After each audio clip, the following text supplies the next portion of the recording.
Ya, Assalamualaikum. So kat depan Cik Tangga ni ada aircon outdoor Mitsubishi Heavy Industry.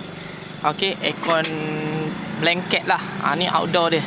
So cara nak servis aircon ni kat situ, korang kena buka dia punya apa orang cakap aluminium foil. Korang kena cabut kat situ. Lepas tu korang kena buka 2 skru.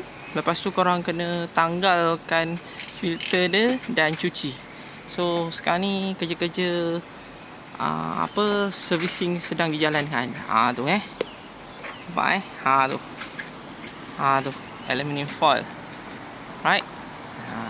So jadinya selepas dia cabut, dia akan jadi macam ni. Sekejap kita tunjuk Selepas dia cabut, dia akan terbuka macam ni dan korang tarik je filter je.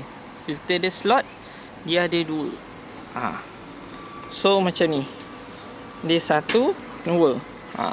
So dia boleh lipat So yang ni kena cuci lah. Okey, yang mana yang tak pernah nampak aircon macam ni, ini adalah satu ilmu kepada korang. Kita tunjuk Jom kita pergi ke belah sana, tengok dia orang keluarkan. Okey, so dia memang agak ketat sikit nak bawa keluar.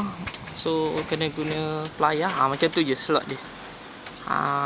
Tarik dia macam tu saja. Senang, mudah dan ringkas.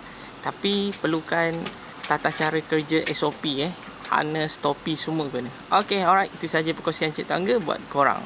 So lepas dah servis, masuk balik, tutup skru, selotip balik pakai aluminium. Alright, terbaik.